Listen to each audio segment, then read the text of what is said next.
Well, thank you very much. This is a great room. And, we've done very well in this room before, but right now we broke every record. I just heard from Mike Johnson. He said, we broke every record, sir. There is over $35 million. That's not bad for an evening. For an evening, that's not bad.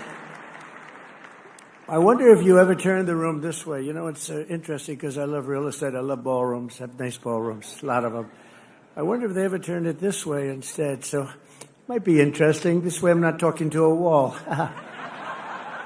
They think they get a better view, but actually I'm not sure. But next time maybe we'll have to worry about that next year. Well, we'll do 45 or 50 million, right? I mean, a lot of people, you broke your record attendance and you broke your money record, and that's a great tribute to the Republicans and the party and everything it stands for. And it's wonderful. And I want to thank especially Speaker Mike Johnson because he's been incredible. And we have some unbelievable supporters of our House Republican majority with us, as you know, and with the help of everyone in this room. The next year's Republican Party is going to defy history. We're going to really defy it, and we already are. We're getting things done. It's going to be very interesting to see. This is going to be a very interesting year. We have an interesting time. We're making a fortune with tariffs, $2 billion a day. Do you believe it? I was told $2 billion a day. I get hit by the press about tariffs. We're making $2 billion. This isn't 35 million, that's peanuts. $2 billion a day. And then they say, gee, they don't know. This is only the enemy can be talking this way. In addition, we have a lot of countries coming to see us that want to make a deal. And we're doing things that nobody's ever even thought about doing. And we're going to defeat the radical left Democrats who are out there complaining about everything. All they do is complain, and then they want to put men and women's sports and things like that. They want men and women's sports. They're still fighting for that. I saw this poor guy. You all know him. I won't mention his name. He's sort of a nice guy. He's a loser. He's a Democrat, but he's a loser. And he was fighting on a big show this morning. We've got to have that. It's not fair that, essentially, that men aren't allowed to compete against women. Can you believe this guy? But let them do it. I say we shouldn't be fighting a lot of these things. Just let them go. And then just before the next election, we'll unleash on them. Because it would be very sad if they actually changed their policies. We don't want that to happen. But we're going to win the midterm elections, and we're going to have a tremendous, thundering landslide. I really believe that, and it's so important that we pass the big, beautiful bill, because that's going to be. And I really think we're helped a lot by the tariff situation that's going on, which is a good situation, not a bad. It's great. It's going to be legendary. You watch. Legendary in a positive way, I have to say. It's going to be legendary. But I really think it actually puts pressure on those few Republicans that just can't get there.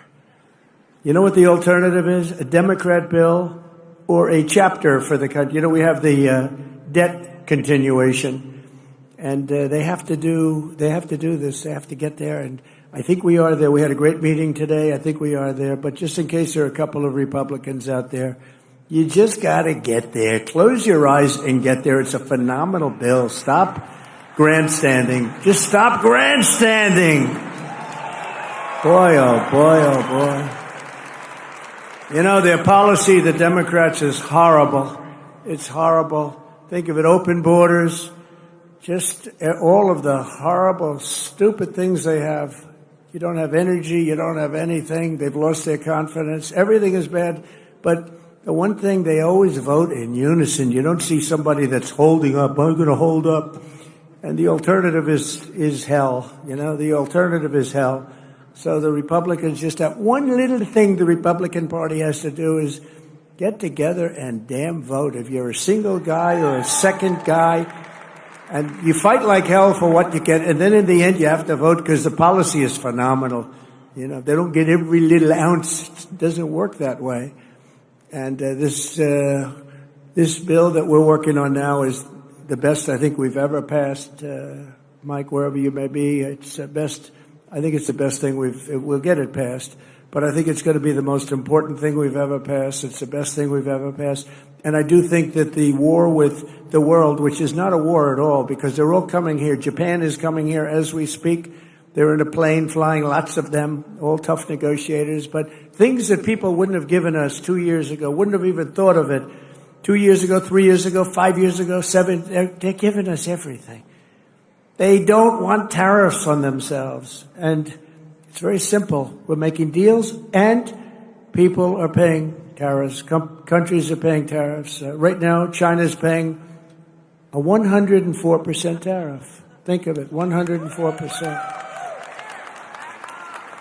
Now, it sounds ridiculous, but they charged us for many items 100%, 125%. Many countries have. They've ripped us off left and right.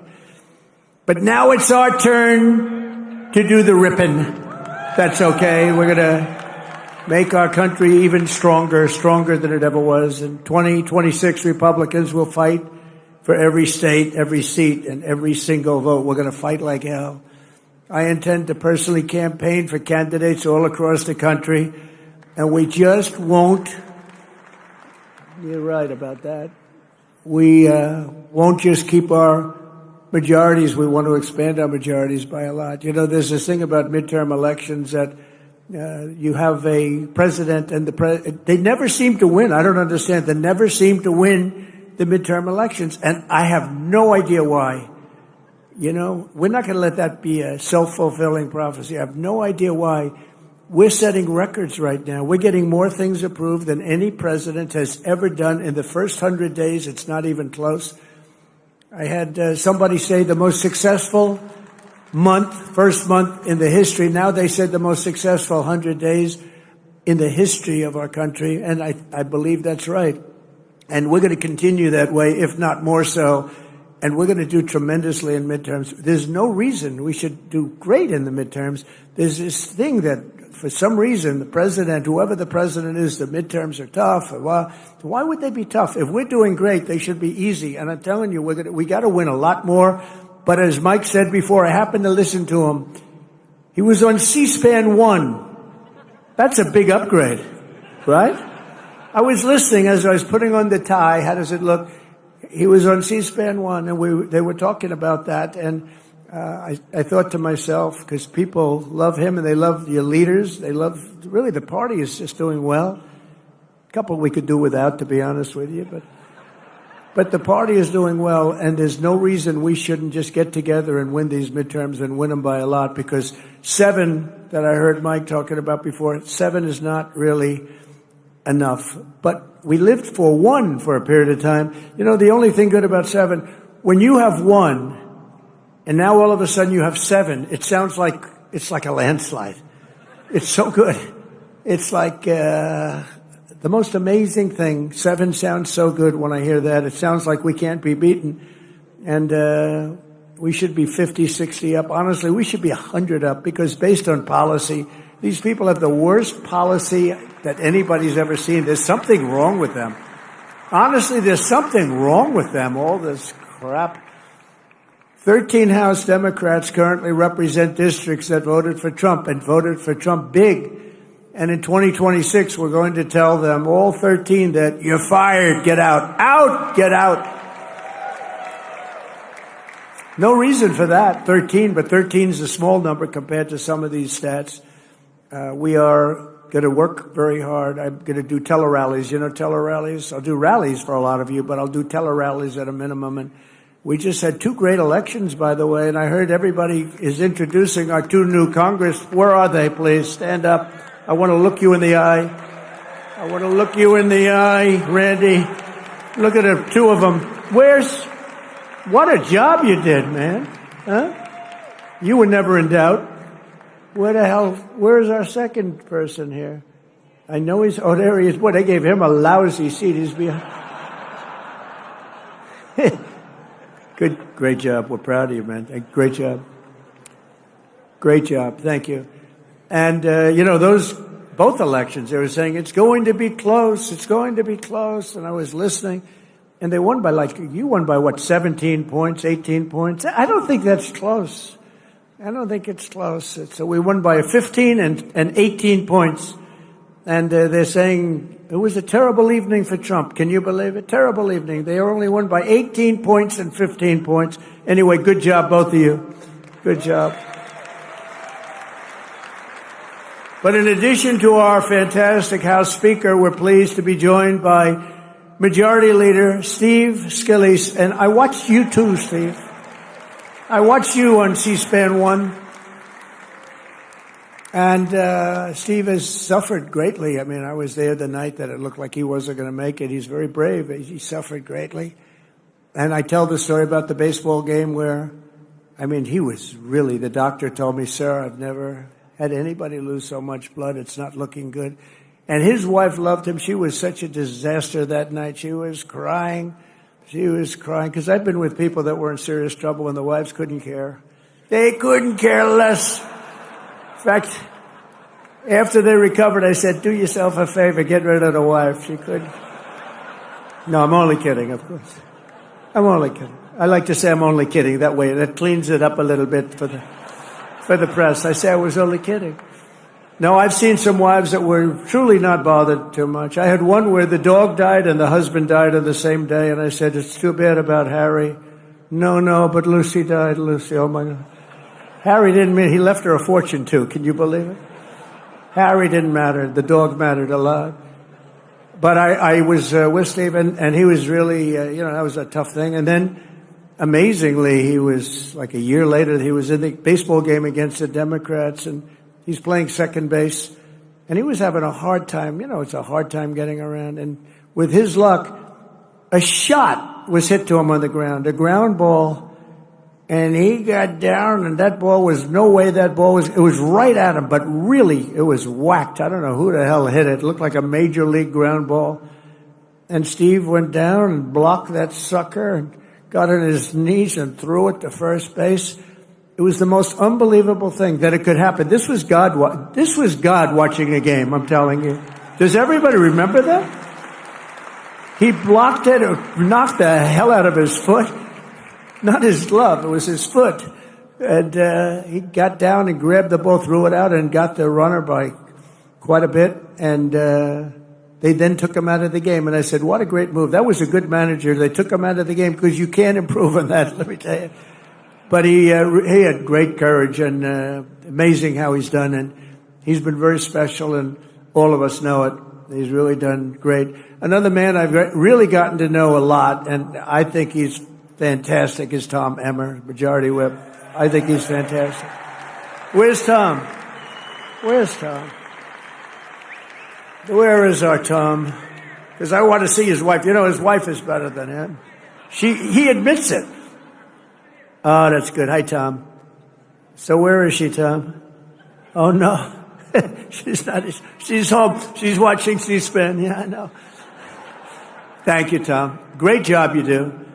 And Lisa, you were up talking about Donald Trump tonight. And Lisa McLean, conference chair, she was talking about Trump. And I appreciate it, Lisa. Lisa, where are you, Lisa? This is like a roast. Thank you, darling. I saw your whole speech. I watched you and Steve and Mike. I watched the whole thing. Then they said, sir, we have to leave. You're going to be late. I said, I want to watch your speeches.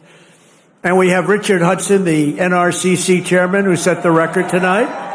Richard, great going. That's a great job. And Brian Jack, who was with me from day one of my political career, he was so fantastic. He was so fantastic. And he came to me, he said, do you think it would be okay? He wanted to run for Congress. He always wanted to run for Congress. It was the most important thing. But he was with me, knows so much about politics and boxing. He knows a lot about boxing, too, but he loves politics. But he really just wanted to run. I think his ambition was to be a congressman. And the seat came due. A good member of Congress actually retired, and Brian in Georgia. And Brian said, what do you think, sir? I said, well, you got my endorsement. And he won by a lot, and he's never looked back. He's a fantastic guy and a great political leader, a great politician. Brian Jack. Where are you, Brian? Where are you, Brian? Hi, Brian. Great job. Proud of you, Brian. and more than 160 members of Congress. And I'd like to really, you've done incredibly well. They're really looking back. And, I said before, the Democrats have taken a lot of beatings. They have lost their confidence. They've gone crazy. They've gone crazy. How about this new one they have? Their new star, Crockett. How about her? Is that real? Are they serious about that? That's their new star? If that's their new star, they're in serious trouble. I mean, this is Crockett. Oh man. But we've done a job, but they've totally lost their confidence. And it's a hard thing when you lose your confidence. But they've taken a lot of beatings, and now they're going to rely on Crockett to bring them back. Crockett's going to bring them back. You ever watch this? Last November, all the leaders here tonight were given a mandate from the American people. And at the presidential level, we won, think of this, all 7 swing states. We won the Electoral College 312 to 226. That's not bad. Remember? The fake news was saying it's going to be tough because people like Trump, but he should be able to get 270. I actually went to Nebraska and campaigned for 1 vote. I went to New Hampshire. I campaigned because they said that it could be we're 270, 269. So I'm going to all the places and I'm trying to get 1. We won Nebraska big, but there was 1 area. And I went there. I went all over the place campaigning, and then we get 312. But we won in a landslide, too, because we won the popular vote for the first time of a Republican in decades. And now I think that's going to be done routinely. We won 85% of all counties in America, 525 for them and 2,725 for us. That's that map that you see. It's all red except for the 2 corners. They have a little blue, a little line of blue. For the first time in history, all 50 states shifted toward the Republican Party. First time in history. It's never happened. It's a shift. It shifted Republican.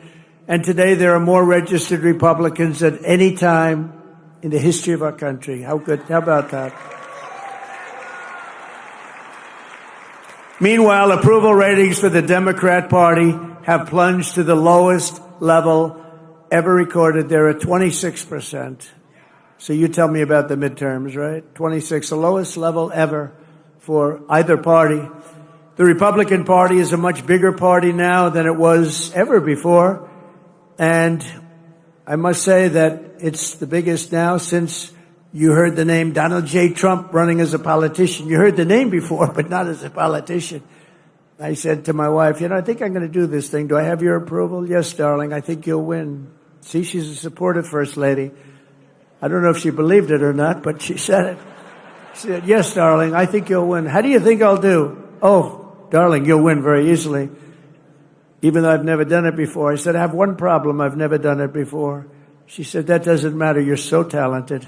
I said, thank you very much. This is why we get along. It's easy to get along like that. But we have far more people and far more enthusiasm than the party's ever had. I think I could almost say than any party's ever had. I don't think any party's ever had more enthusiasm than us and spirit. A lot of that's our leadership. The Democrats are a broken party with bad policy. They've lost so much, and both as politicians and as people, they've lost. The stage is set for a monumental victory for the Republicans in the midterms. And many of you, I guess most of you, and so many great congressmen and women here.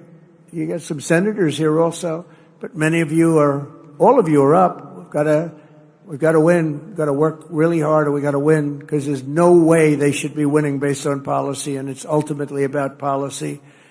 We simply have to keep our promises to the people, and we have to very simply put America first. Put America first. And I said, I ran on common sense. I ran it sounds like a phrase that would have been used. I don't know. Nobody tells me it was used in politics before. Now everybody's using it. I see the Democrats, some Democrat guy who's just a real sleazeball got up.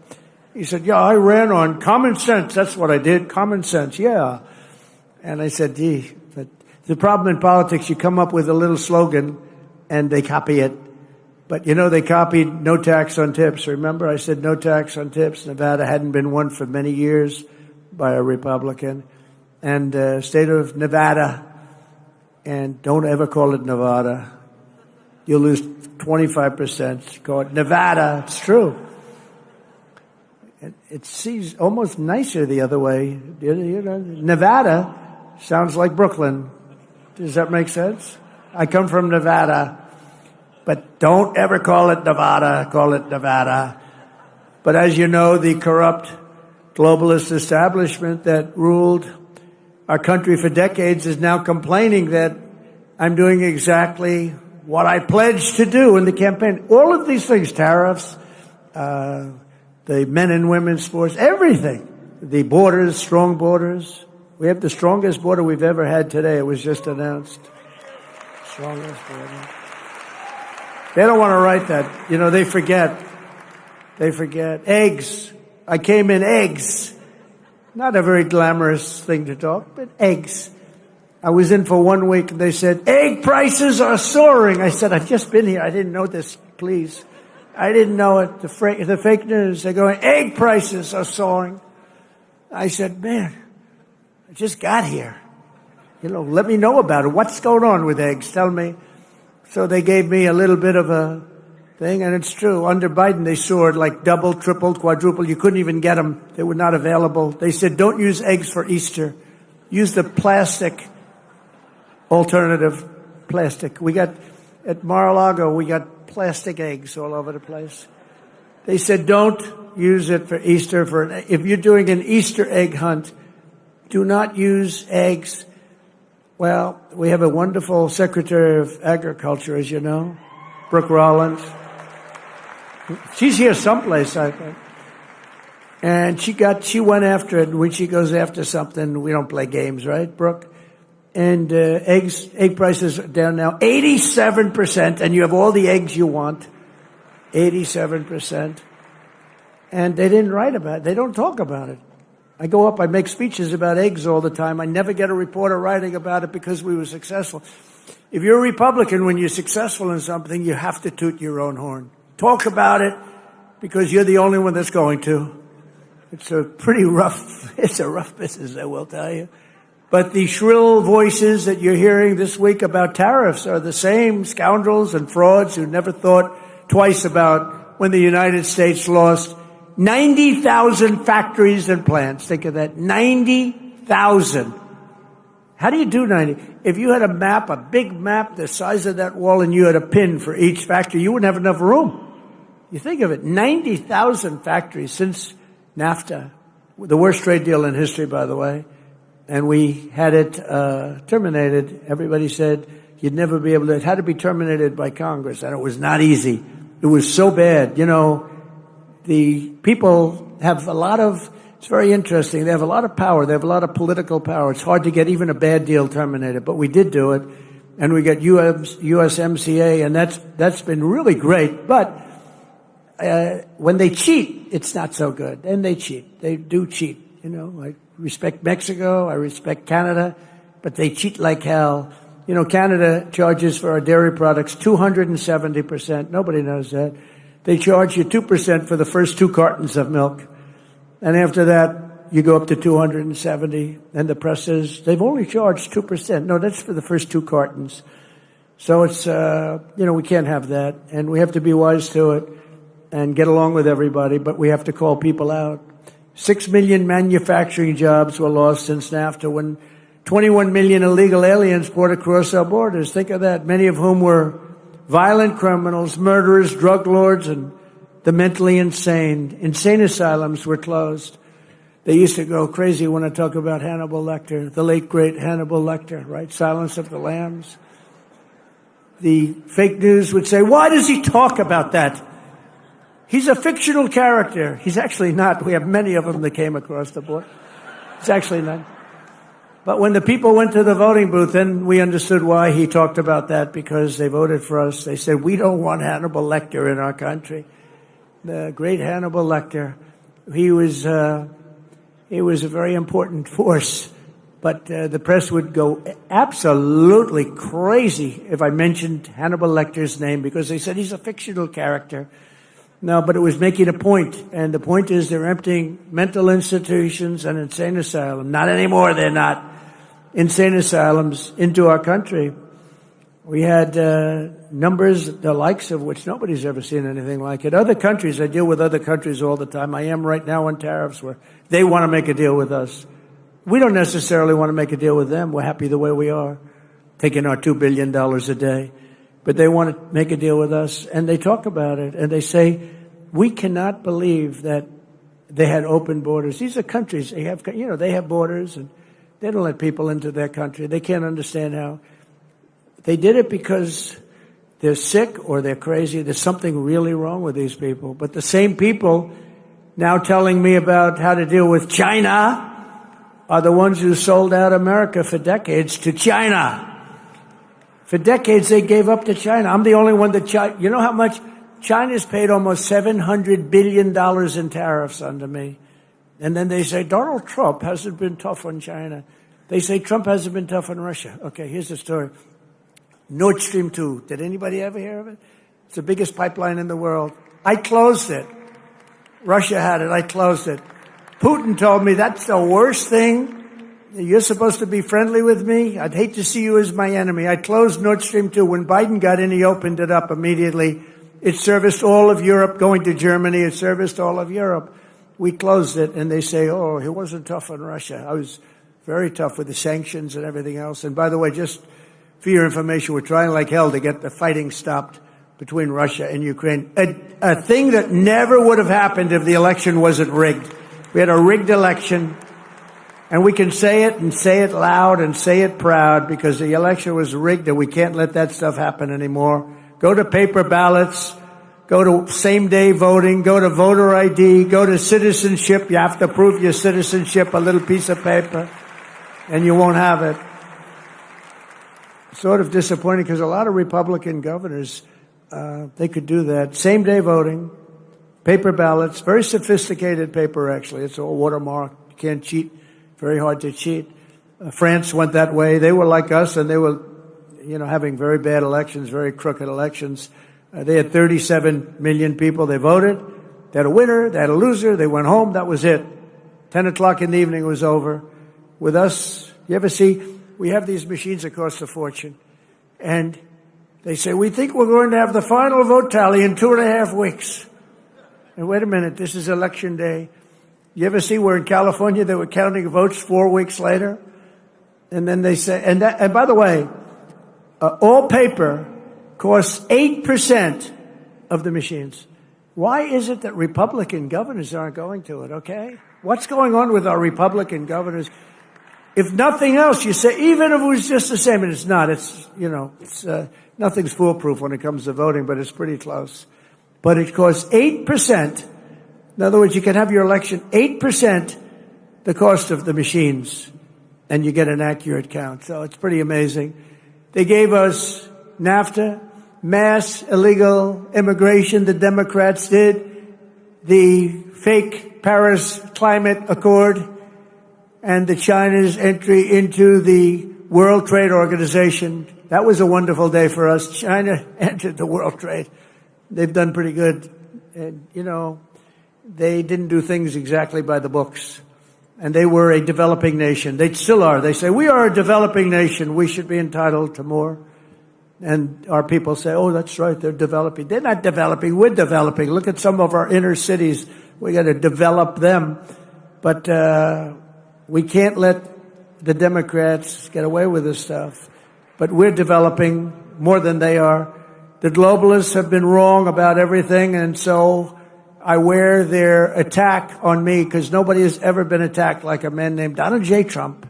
In the history of our country, nobody's ever, but I wear it as a badge of honor. Nobody has ever been attacked. I was under more investigations than the late, great Al Capone. He was the most violent criminal. He was the most violent mob boss in history, and I was under investigation far more than him.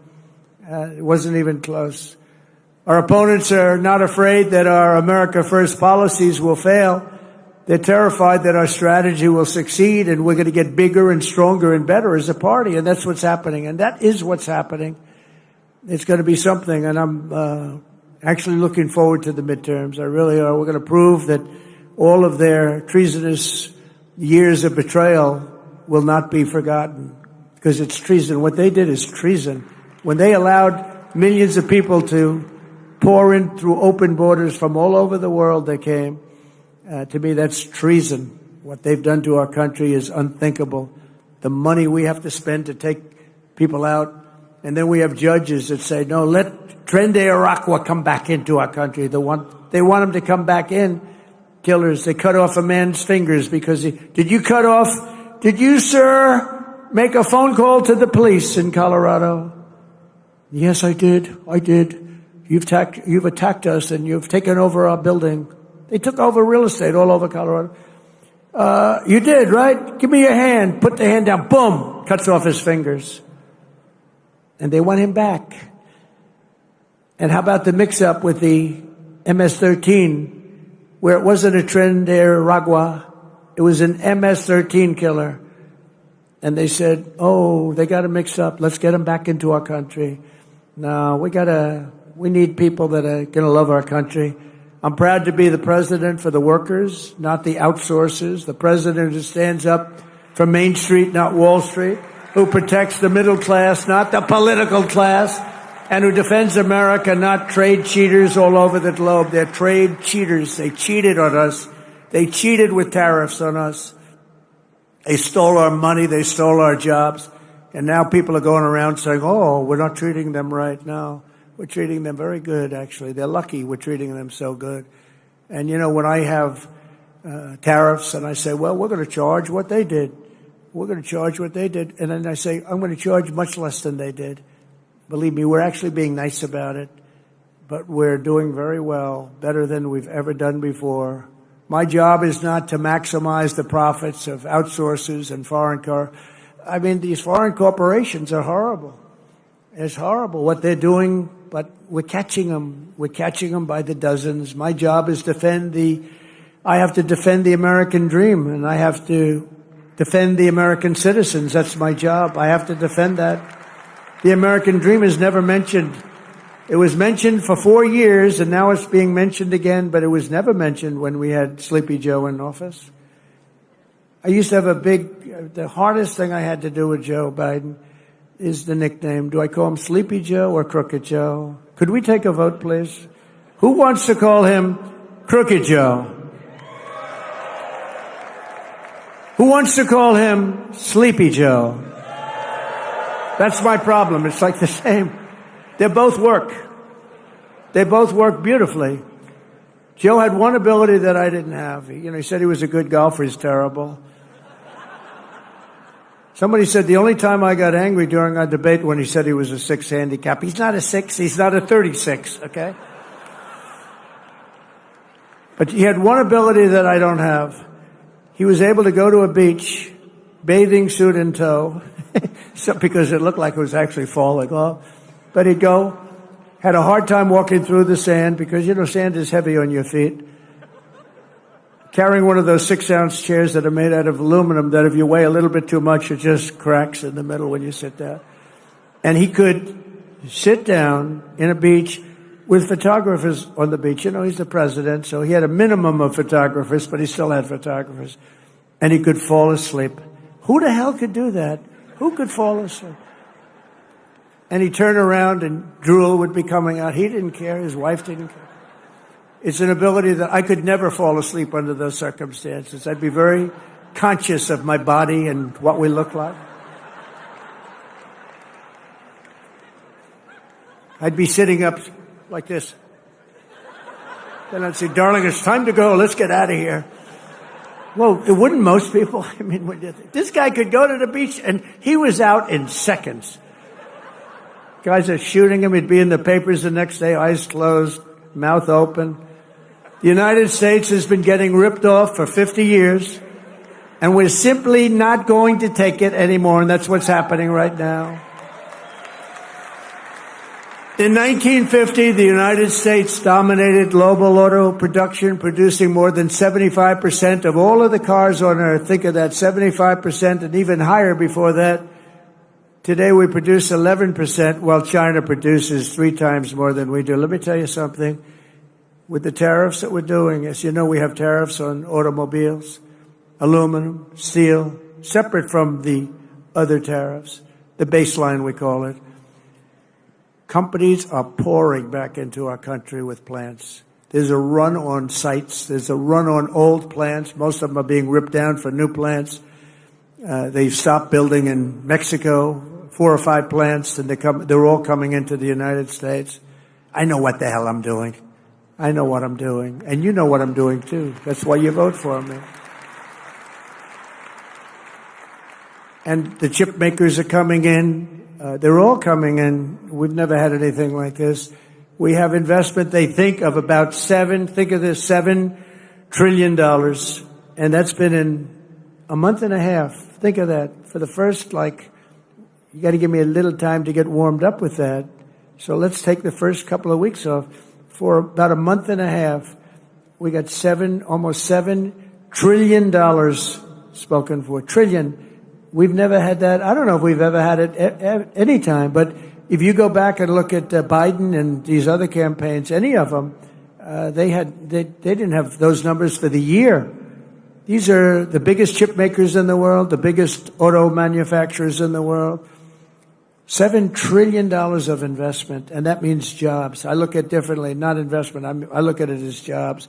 And they're coming in at levels that we've never seen before. And it is true that Mexico, they've stopped building plants, and those plants are now going to be built in the United States of America.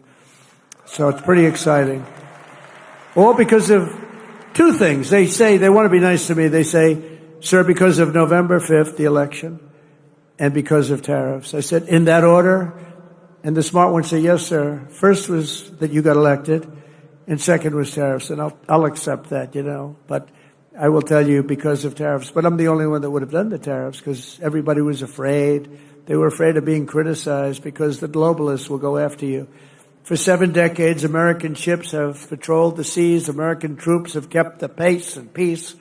And American wealth has enriched the globe. But despite all we have given to them, you will not find an American car in Berlin, in Tokyo, in Seoul, in Shanghai, not a car. I used to say to Angela Merkel, Angela, how many Chevrolets do we have in Berlin? Why, none, Donald, none. That's right, Angela, you got it. How many Chevrolets do you think we have in Munich, Angela? None, Donald. I said, you sent us 7 million cars last year. So we're going to start buying American-made cars, or cars that are manufactured in America. And if you can do it, not part of what I was going to say, but one of the best things that I think I've come up with is interest deductions. If you buy a car that's made in America, you get an interest deduction on the money you borrow. And I love it. I hope you can do it, Mike. I hope you can do it, because I haven't bugged you about that. I've been talking about no tax on tips, no tax on Social Security, no tax on overtime. And I haven't really been as strong on this one, but it's only because it gets a little bit long, But if you think of it, you buy a car, you borrow money, and you get a deduction on that money if the car is made in America. I'm thinking that will not cost you 10 cents. You'll make money with that one. I think you'll make money actually in a certain way with the other 3 also. I think they're very important, and they were part of our campaign. I was going to say before that in Nevada, that when I came up with the no tax on tips, I think that's why we won by a massive amount. And interestingly, they came up about a month and a half later. She was making one of her few speeches. She didn't speak too much for a reason, good reason. She was making a speech, and in the middle she said, oh, and by the way, we will have, everyone's falling asleep, we will have no tax on tips. That place booed the hell out of it. They said, you're a little late on that one. Because I was worried they'd copy me. It was so good. You know how it actually happened? Maybe I should tell the story quickly. I was in my building in Las Vegas. We have a great restaurant there. And this young, beautiful waitress, and you're not allowed to say beautiful because that's the end of your political career. If you call a young woman beautiful, that's the end of your career. But what the hell? She was beautiful. So she came up to me. And she said, hello, sir. It's so nice to have you at the hotel. I said, thank you. I had a group of people. Some political people, actually. It's very interesting. And I said, how's everything going? She said, oh, it's so tough. They're after my tips. Who's after? The government. They're after my tips, constantly after my tips. They're after all of us for the tips. She said, sir, we should have no tax on tips. I said, say it again. What? We should have no tax. She said it. This was my consultant, a waitress from my hotel. Most people go out and spend millions of dollars to come up with an idea. I said, she just said no tax on tips. That's the coolest thing I've ever heard. So I went outside. There were a lot of, we finished our wonderful meal, steak, went outside, and there were a lot of cameras, as there always are, unfortunately. I say, ladies and gentlemen, we're going to have a new policy all over the country, but specifically in Nevada. There will be no tax on tips, right? And the cameras went wild. Click, click, click, click, click. And we won the state by a lot, so I don't know. So I have to find that waitress and thank her. She was my consultant, except I didn't pay her $2 million like the other consultants that we all get screwed by. Even worse than the tariffs other countries impose are the non-monetary barriers. That's a non-monetary. These are not financial. These are other things, what they do so that you can't get your product in that country. And China, as you know, is one of the bigger offenders. And it's not all China. Look, I get along with President Xi. I have over the years. But, you know, you just, when COVID came, that was the end. That was it. That was called the bridge too far. But I've always had a good relationship with a very smart guy, loves his country. I love our country. So, you know, we love our country. He loves his. I tell that to other leaders. You got to fight for your country. It's, you're not going to fight for us. But we can't fight for you. We're fighting for other countries. We're trying to make them great without making us great. But those days are over. They steal our intellectual property. They rob our trade secrets. They manipulate their currency to levels that have never been seen before. Today it was announced that China is reducing its currency. Did you see that? Big. In other words, they're going to make up for it. They got every trick in the book. I'll tell you, they are great. You got to hand it to them. You got to hand it to them. They're manipulating their currency today as an offset against the tariffs. Not supposed to do that. The game isn't supposed to be played that way. It makes it very hard for us. But in the end, it's not good because they have to buy oil. See, we don't need oil. We don't need oil and gas. We have more than any other country. They have to buy it. That's where it hurts them when they do that. It costs them twice as much. And they ship their products through every one of our trading partners, running up our deficits with these countries. They sell a lot. You know, when you put a tariff on them, they sell it like with steel. They were dumping tremendous amounts of steel into our country during my term. I saved every steel mill. We only have steel mills because of what I did. I put a high tariff on them, 25 and then 50%. And it stopped. They were dumping so much steel, we would have lost every single steel mill. The people that like me best are the people in the steel business, but I think the auto business is going to be right there. I think chips are going to be there. I think pharmaceuticals are going to be there. Because, you know, we don't make our own pharmaceuticals, drugs, and other things to get better. They're made in other countries. And you pay a number, the same package in our country compared to like London and other places is sometimes 10 times more. 10 times more. Something that sells for $88 in London sells for $1,300 here, made in the same factory by the same company. And that's over. I told them all that's over. They put all of their research and development money. They put everything. But what they don't tell you is that these other countries are smart. They say you can't charge more than $88, otherwise you can't sell your product. And the drug companies listen to them. But we're going to do something that we have to do. We're going to tariff our pharmaceuticals, and once we do that, they're going to come rushing back into our country because we're the big market. The advantage we have over everybody is that we're the big market. So we're going to be announcing very shortly a major tariff on pharmaceuticals, and when they hear that, they will leave China, they will leave other places because they have to sell. Most of their product is sold here. And they're going to be opening up their plants all over the place in our country. We're going to be announcing that. So that's breaking news. Ladies and gentlemen, we have breaking news. That's what's going to happen.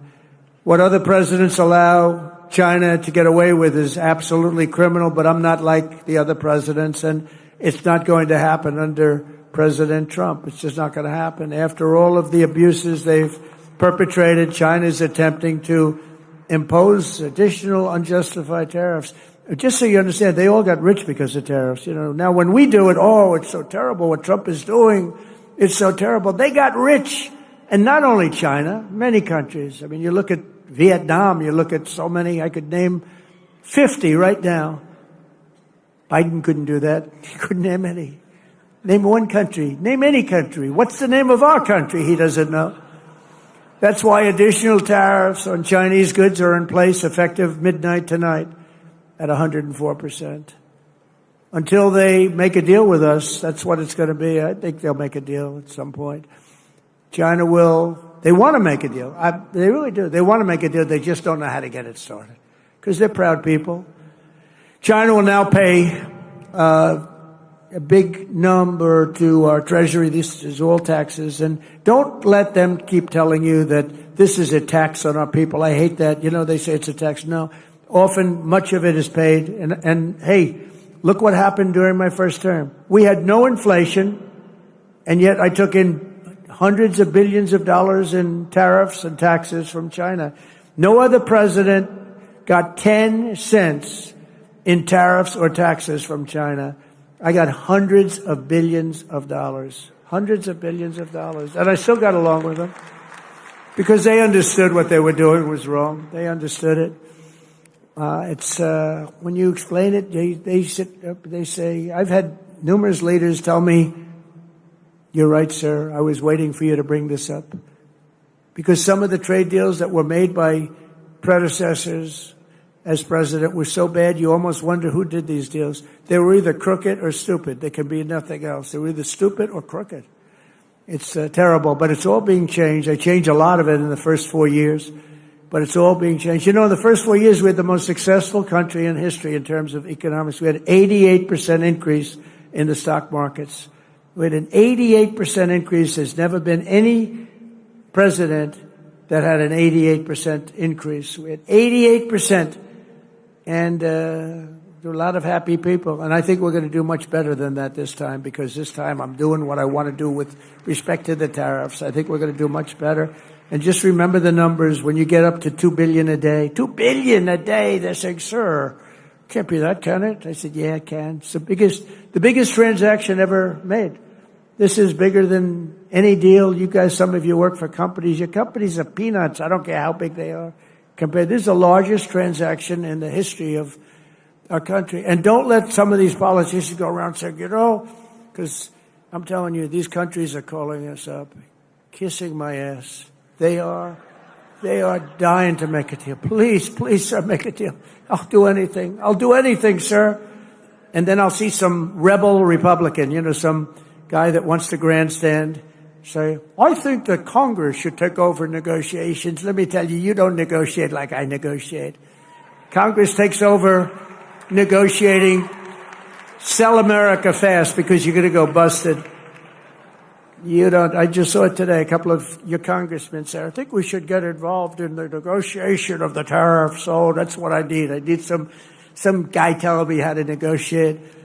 I tell you, the happiest people in the world would be China. They wouldn't be paying 104%. I tell you, they'd be paying no percent. We'd be paying them 104%.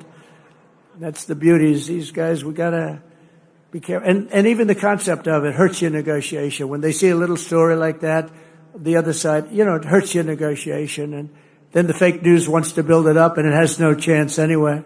But we have to remain united. As I defend workers from unfair trade, House Republicans have a chance this week to bring trillions and trillions of dollars pouring back into America by pushing forward with the largest tax cuts in American history, which is what you're working on right now.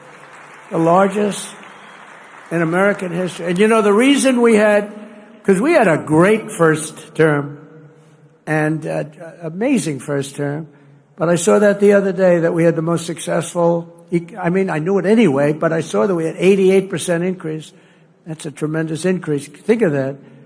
And that's with all of the difficulties and all of the fake investigations and the Adam Shifty Shifts. Can you believe this guy? He's got the smallest neck I've ever seen. And the biggest head. We called him watermelon head. I'd say, how could that big fat face stand on a neck that looked like this finger? How can it? It was the weirdest thing. It's a mystery. Nobody can understand it. But he's one of the most dishonest human beings I've ever seen. And, you know, how we can allow people like that to run in office is a shame, but we did. He was in charge of the witch hunt, you know. He was in charge of the fake witch hunt with Russia. It was a made-up story. Made up. Think of it. They make up a story. They know it's made up. It's gone on for a year and a half, 2 years. Russia. I knew nothing about it. The only thing I knew was that I taxed the pipeline that I told you about, that I put all sorts of sanctions and everything else. They never had a problem like they had with me. But it was Russia, constant, as a method of, what they did is that was the complaint about why she lost an election, because crooked Hillary was expected to win the election. But they didn't see what we saw. We saw the biggest crowds in history gathering, only superseded by the crowds we just had. But here's a guy that goes out, and he goes to an intelligence hearing or whatever you might call it, and it's supposed to be secret. He'd walk out. He'd either make a call off the record, just a crooked Adam, shifty shift. He's a shifty Adam. Or he'd just go out blatantly and have a news conference. And because it had to do with me and my family, he'd go out and have a news conference. And he said, you've got to remember, he knows it's a hoax because he made it up with crooked Hillary. So he knows it's a hoax because we're dealing with human beings on the other side. He'd say, Donald Trump Jr., the son of the President of the United States, will spend many years in prison because of what he's done with Russia. Now, think of that statement on a human basis. I have a young son, who is being told that he's going for prison on something he doesn't even know what they're talking about. He said, Dad, I don't know what's going on. They keep talking about I'm involved with Russia. I don't know anything about Russia, I swear to you, Dad. And yet, Adam Schiff goes out and makes a statement about a hoax that he made up, that he knows is false. How bad a human being do you have to be? They put my son and my family through that kind of trauma. These are bad people. These are sick degenerates. And I used to be much nicer to them. I gave them the benefit of the doubt, but I've just seen too much. They make up a story about Russia. It was a hoax. And eventually, now they've all admitted it was a hoax. On to the next one. That's Russia. But they know it's a hoax. And they say about a young man that he's going to spend the rest of his life in prison because of what he's done with Russia. He knows it's a hoax. How bad do you have to be to have that happen to your son? And, it has a bad effect on a family, a bad effect. You okay, Don? I am, Dad, but I don't understand. They keep tying me to Russia. I don't know anything about Russia. He didn't know a damn thing about Russia.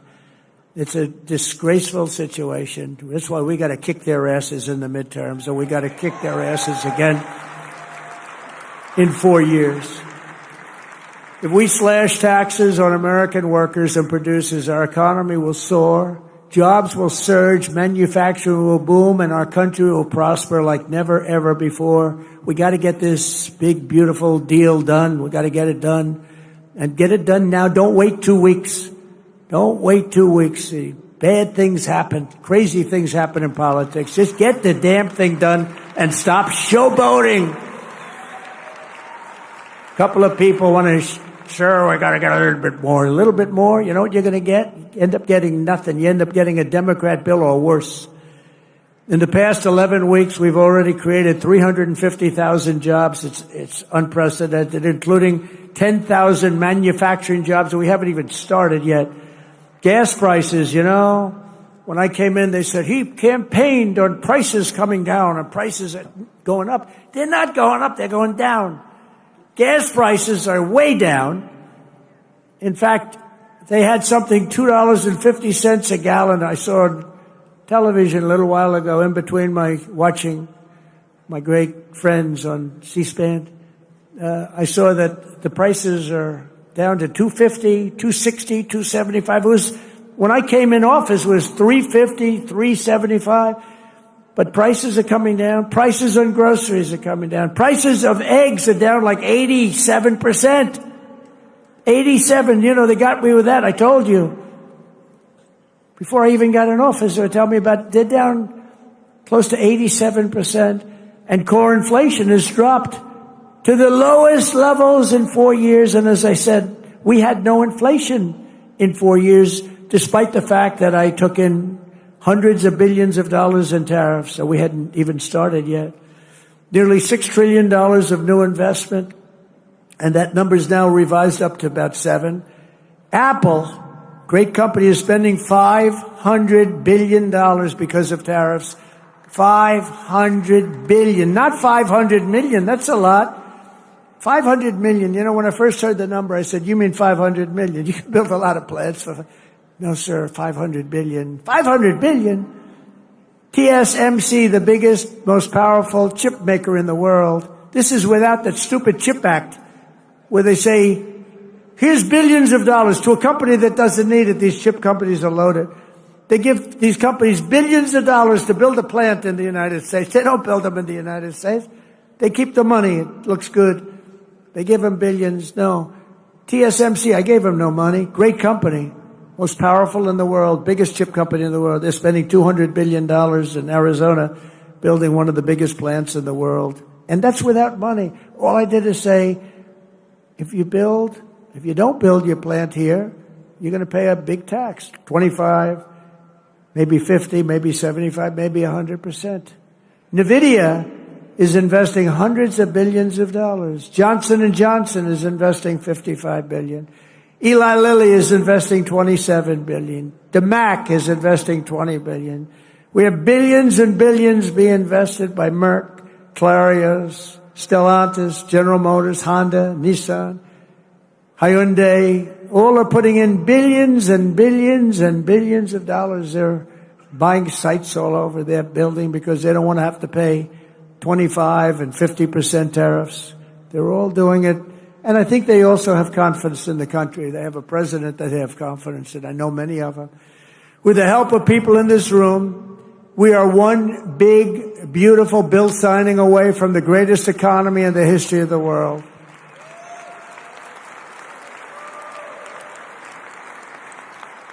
And it's an overhang. This bill's an overhang because if it doesn't get signed, we will have imposed the biggest tax on the people of this country in our country's history by 40%.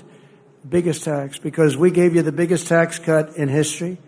Now we're giving you another, which is one of the reasons that there are many reasons why we were so successful. That's one of the big ones. The other one is that 1 year deduction, all in 1 year deduction, so big, and I know they're working on that, the big deduction. It makes people invest. But now we're working on something that's going to, I think, blow it away. This bill is unbelievable. It's going to bring a lot of money back into our country. But if we don't do it, it's going to be a disaster. And you just better hope that people believe that it was the Democrats' fault because, they're very good at saying it was our fault. It'll be the biggest tax increase in history. And all my life as I watched politicians, I wasn't a politician, but I watched them and I contributed to them a lot, contributed a lot of money over the years, but I watched it. But all my life I'd hear politicians saying, we are going to give you a tax cut. I will cut your taxes. We will cut your I never heard. They're the only party that says, we are going to increase your taxes. Vote for me. Who the hell ever heard this? Only these people. We're at a strange time. These lunatics go out and they tell everybody how you're going to have a big tax increase. So maybe they want the bill to fail so that we can have a tax. Maybe they'll take credit for it. But I've never heard that said. I've watched politics all my life. I've never seen politicians campaign on, we're going to increase your taxes, except these crazy Democrats. As part of this legislation, I am committed to spending cuts, and I will fight hard to include the elimination of hundreds of billions of dollars in waste, fraud, and abuse in the bill. We've already found hundreds of billions of dollars through Doge, and Elon has been terrific. He's been really terrific. But we've found hundreds of billions of dollars of waste, fraud, and abuse. But now We need to get the budget resolution, and we have to get it passed in the Senate. We have to bring it through the House. It's going to pass in both. One thing I'll say is that Thune has been great. John Thune has been great. And he's worked with your great leader hand in hand. Those two bills are coming up together, and they're very similar. And I didn't know if that would happen because you have a lot of different rules, procedures, complicated stuff. But Mike has been amazing, and John Thune, and they've worked like amazingly well because they've just been going on at the same time. And we're ready to get this thing done and beyond and get rid of the debt hangover ceiling that's a disaster for our country and for everybody, and to give people the biggest tax cuts they've ever had, because we're going to add them both up together. It'll be the biggest tax cuts. It'll blow away the tax cuts that we got them 4 years ago. If we follow through on this agenda, we will be rewarded with a phenomenal economy and a massive victory at the ballot box in 2026, because we will have a record of triumph like no president has ever had, like no Congress has ever had. They will not be able to even touch your seat. Your seat is secure, and we'll pick up 40, 50, or even 60 seats, and we'll have something that's going to be smooth sailing for years to come. If we don't get it done because of stupidity or a couple of people that want to show how great they are, you just have to laugh at them or smile at them or cry right in their face. In less than 3 months, our new administration has already accomplished more than most administrations achieve in 4 years or 8 years, and everybody says it. And we have to have this stuff documented and approved. In a matter of weeks, we've achieved the lowest level of illegal border crossings in American history. In history, they have a plaza in front in Tijuana, Mexico. I wouldn't advise going there on a trip, but nevertheless, they have a plaza, big plaza, held hundreds of thousands of people. Yesterday morning, there were none. There was a man sweeping this massive plate of concrete, massive. And he was sweeping the concrete, and there was nobody there. During the same period last year, Joe Biden released more than 184,000 illegal aliens into our country. Think of it. Many of these people were from jails and mental institutions, as I said. Since my inauguration, we've released a grand total of nine. And they were all, in all cases, medical emergencies.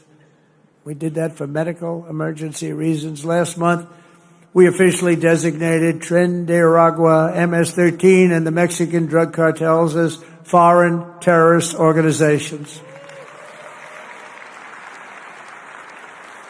And thanks to the Supreme Court yesterday, and today we had a big ruling too. We had a very big ruling today. But we will continue to deport these monsters under the Alien Enemies Act. Think of that, Alien Enemies Act. Can you believe it? All things we wouldn't have had to do if the election weren't rigged. Now, in reconciliation, we need Republicans in Congress to give us the full funding to permanently secure the border and to carry out. That's part of what we're asking for. Who could fight that?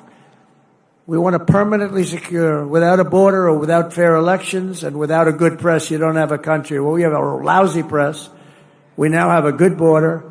And we're going to get good elections pretty soon. There's a lot of clamor for it. I think it's something that you should work on. You should go out and put a bill in demanding. You demand. Because the states are just an agent of the federal government, of you.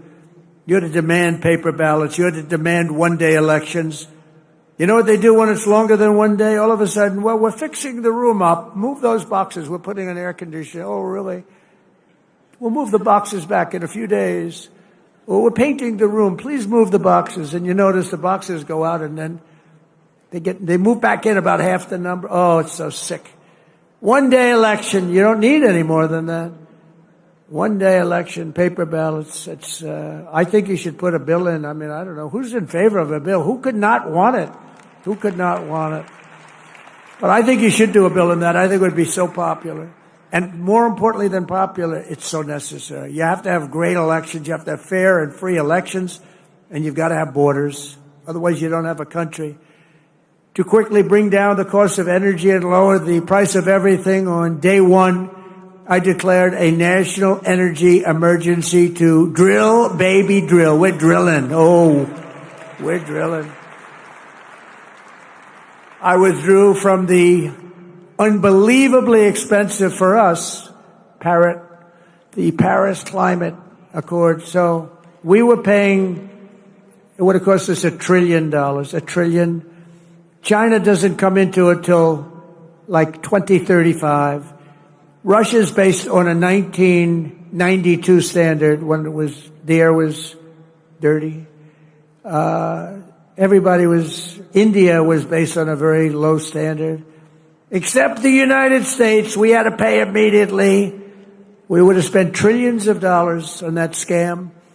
And it sounds so nice. The Paris Climate Accord, what a beautiful name. Isn't it beautiful? It was a ripoff of the United States. Well, don't forget, I'm negotiating with these people, but if you really look, the European Union, why was that set up? It was set up to screw the United States of America. They formed a group of countries, got together, and let's make life miserable for the United States of America on trade and other things, and they have done that. They've done that. They've treated us very badly. We don't sell cars into the European Union. They won't take our agriculture.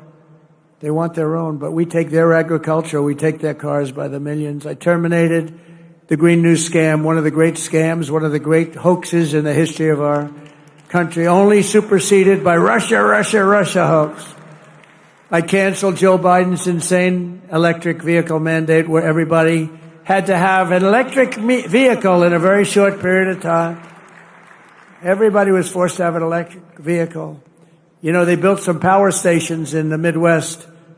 They look like gas pumps with electricity, right? They spent $8 billion, and 4 of the 9 of them don't work. 4 of 9, they built 9 or 8, but half of them don't work. They spent $8 billion bringing the cables, bringing the wires. What a great investment that was. Billions of dollars they spent. Now people can go out and buy a gasoline-powered car or hybrid. They can buy whatever they want. We don't want hydrogen because they have some big problems. They blow up and you never see who was driving the car. You're not recognizable. That's a big problem. They would tell me about, sir, I'm really liking hydrogen cars. I said, but isn't there a problem? Yes, they tend to blow up on occasion.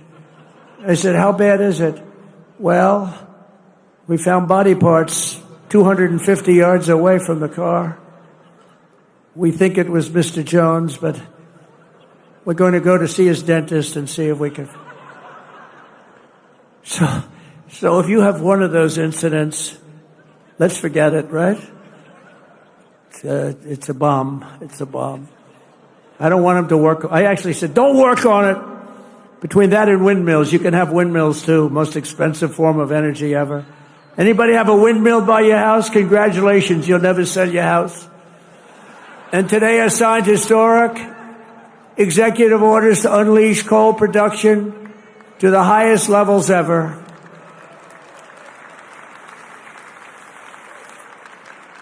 Because, coal is the most powerful thing. We have more of it than any. We have more liquid gold under our feet, oil and gas, and we have more coal than any other country. No other country has as much as we have. All different forms of coal.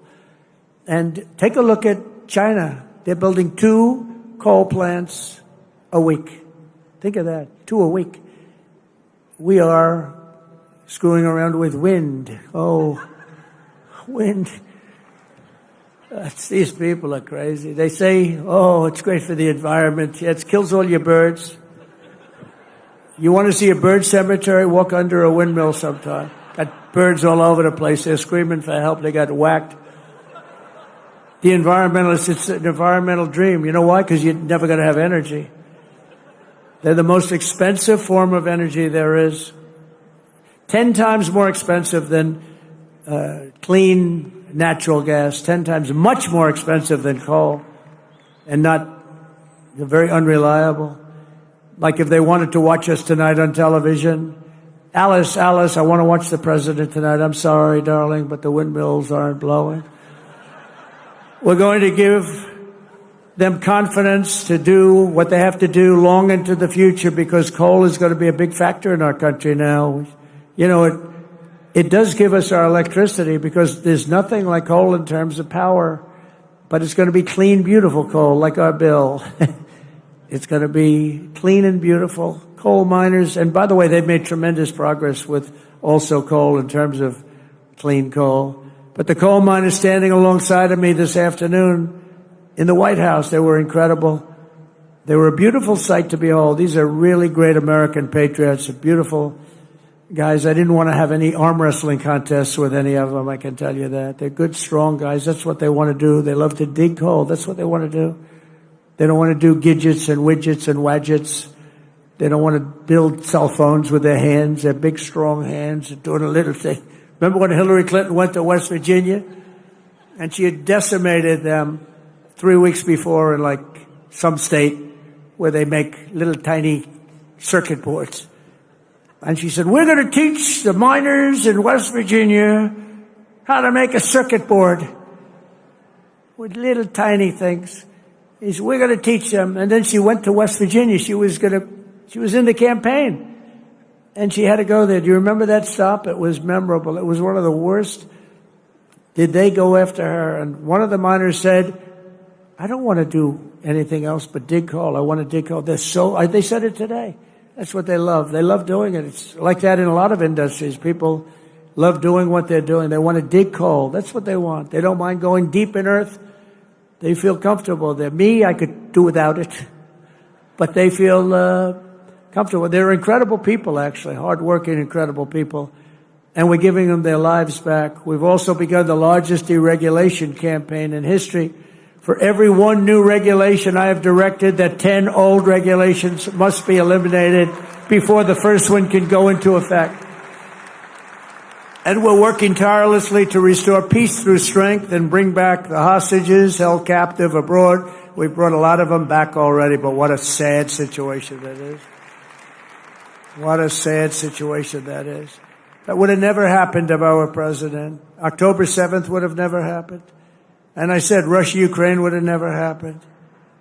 All this stuff, inflation would have never happened. Afghanistan disaster would have never happened.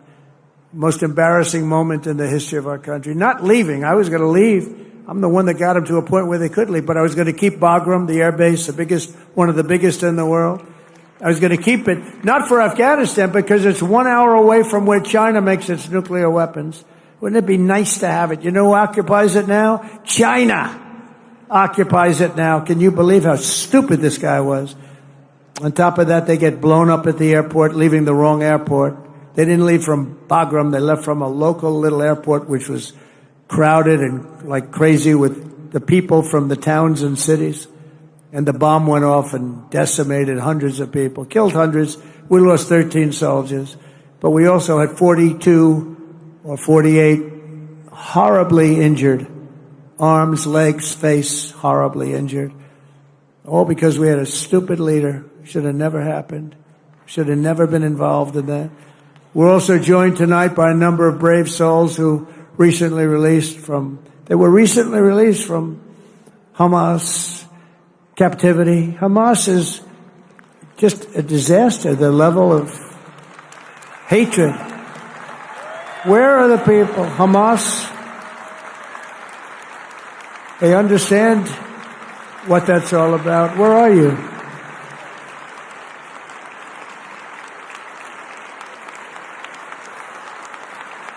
That's great. How does it feel to be out? How does that feel to be out, huh? You want to come up here for a second? Come on up here. Come on up here. Come on up. Yeah, let them up, please. That's great. That's great. I'll tell you, these people, what they had to go through. I had 10 hostages in my office 2 weeks ago. What they had to go through is just horrible. Come on up. That's great.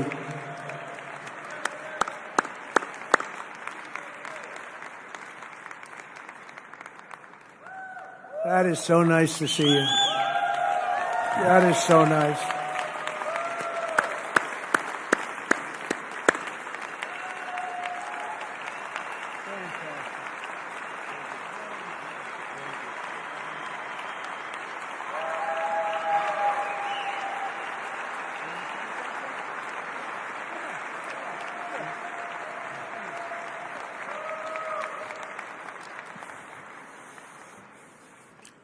Thank you. Thank you very much.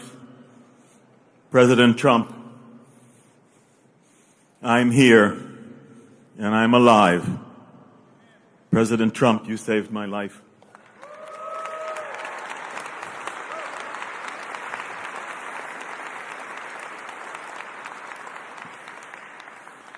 You saved the life of 33 hostages that because of your efforts and you're setting the hostage crisis at the high priority of what you are doing among all of the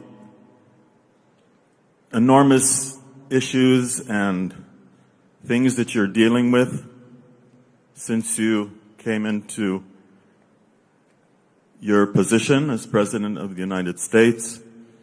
You set the hostage crisis at the highest priority. You got 33 of us home alive.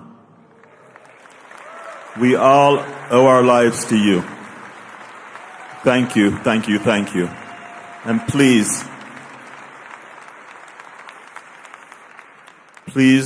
continue your tremendous efforts and your tremendous actions and your tremendous accomplishments. Continue, and we will get, with your help, all of the remaining 59 hostages still in Gaza back home. Thank you.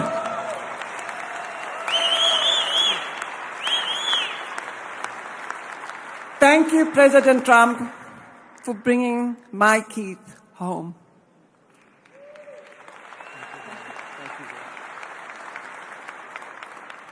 Keith's grandchildren are the happiest. Keith's children are the happiest. Keith's family is the happiest. But I am the most happiest. Thank you so much. We need you. We need you to bring all the hostages home. There's 24 that are alive and 59 to come home to their families. Just like I received Keith, they needed to. We have Yair standing here with us, and Eitan, his brother, is underneath the ground now, begging to get out. So I'm begging you all to help us. We need your help. Thank you.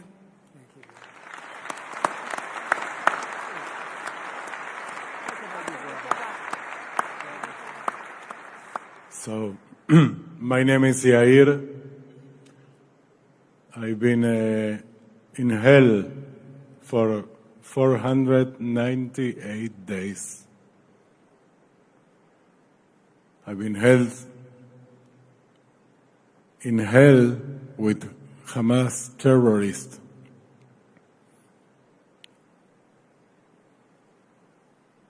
When we didn't see the light, but we feel, when we heard President Trump get elected, we knew there is now someone who makes the things happen. We needed, I'm sorry about my English. I am half Argentinian, half Israeli. I'm sorry. We knew we need someone who do the things. That's President Trump. We are here because of President Trump. Thank you.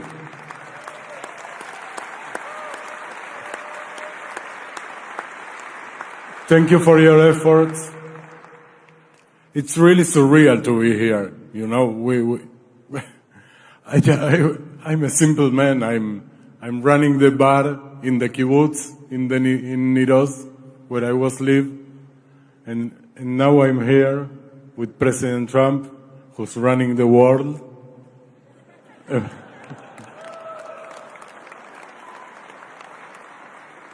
We are thankful. We are really thankful, but humbly we ask for more.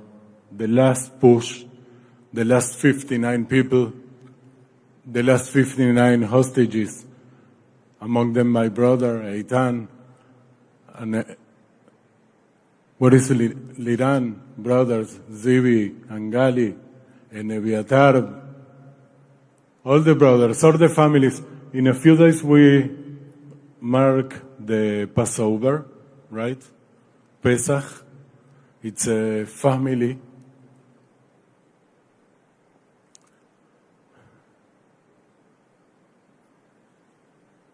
Family time. So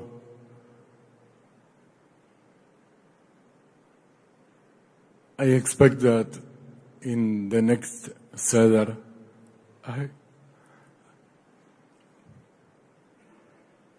when my mother make the knei dalach, the matzo balls, that my brother Eitan, my little brother, who I call little, but he's 38, but it's my little brother. I hope he can sit with us in the Seder of Passover, and wow, it's overwhelming. I just want to tell you again, thank you. Thank you very much.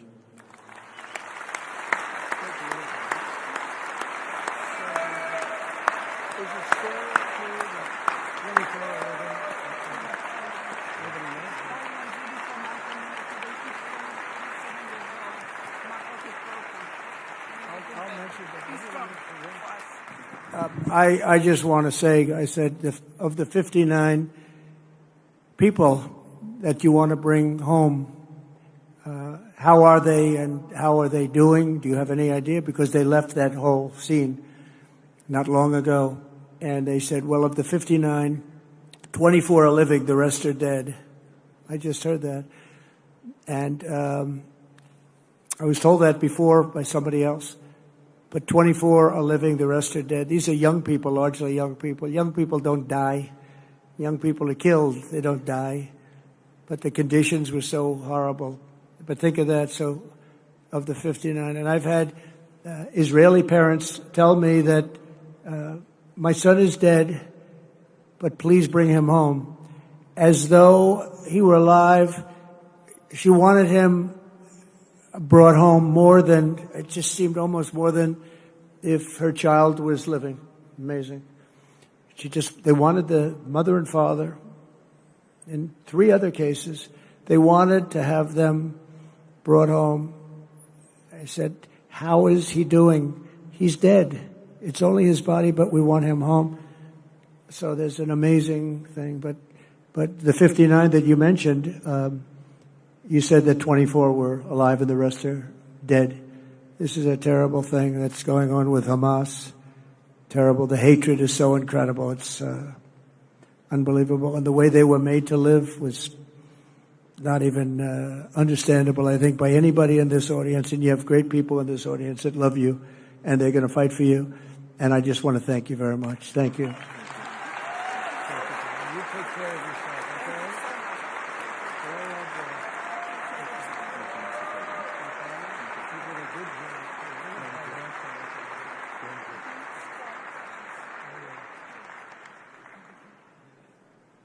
Thank you very much. Thank you. We'll get him back. Be careful.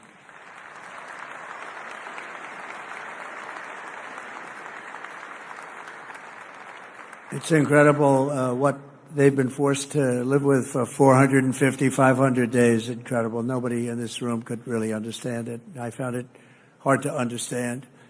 But we'll not rest until your loved ones have been returned home, and hopefully we can do it the right way.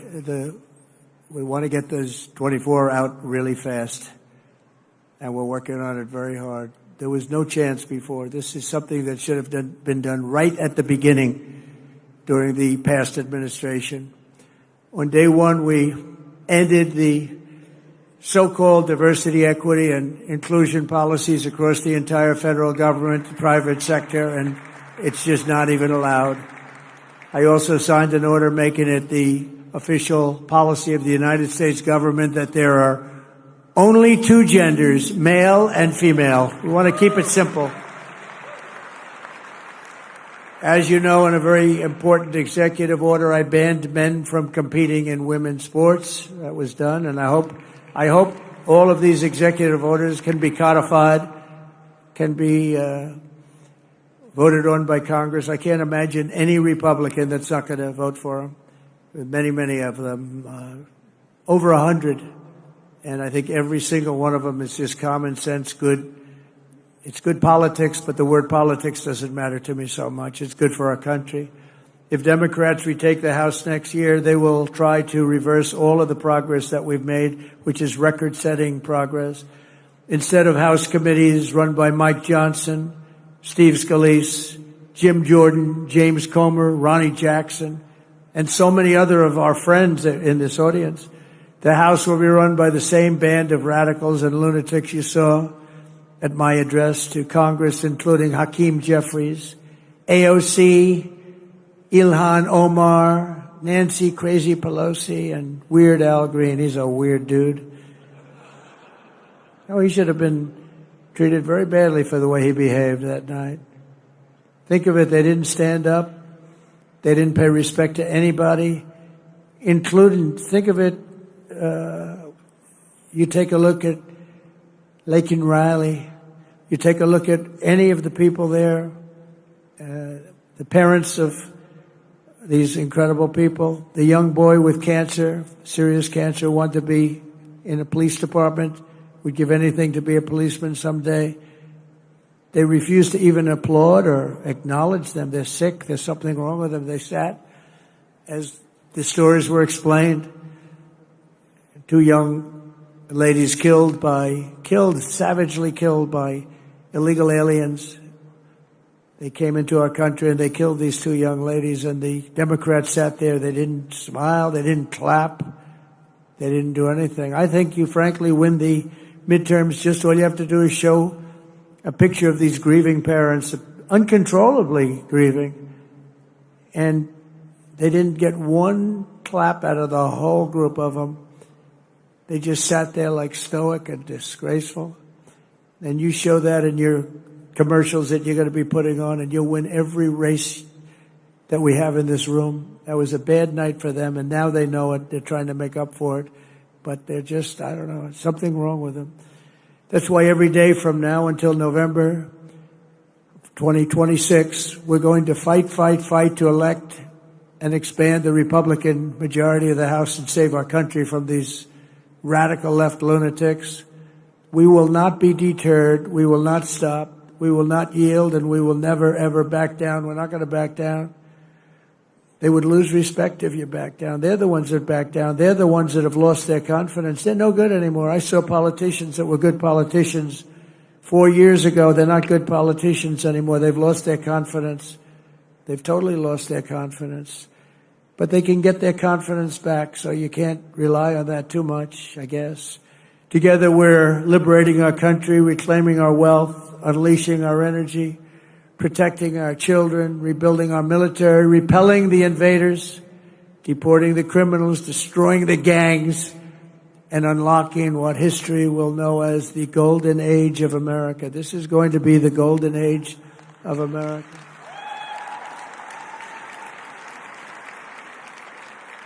With your support, your commitment, and your help to elect more Republicans, we will finish the job that we have really brilliantly started. It's been a brilliant period of years, and we go back to 2016. It was brilliant. Then they stole it from us by illegally rigging the election, and we did great in that election, but we had to write it off, and we all went through hell. I went through hell in particular. Indictments. What we had to go through is hard to believe. Impeachments, 2 impeachments over nothing, over a phone call that was perfect. They knew it was perfect. And they found out after they realized that the calls were essentially taped by the government because you were talking to a foreign leader. And when that was played back, they didn't know what the hell to do, but they went forward with it anyway because they're sick people. The American dream will come roaring back in our country. Together, we're going to make America greater than it's ever been before. And I just want to thank you and congratulations on your record evening. And I'm with you all the way, and I'm going to be campaigning with you, and we're going to win like we've never won before. And thank you to your leadership. And Mike, great job. You're doing a fantastic job. Thank you all very much.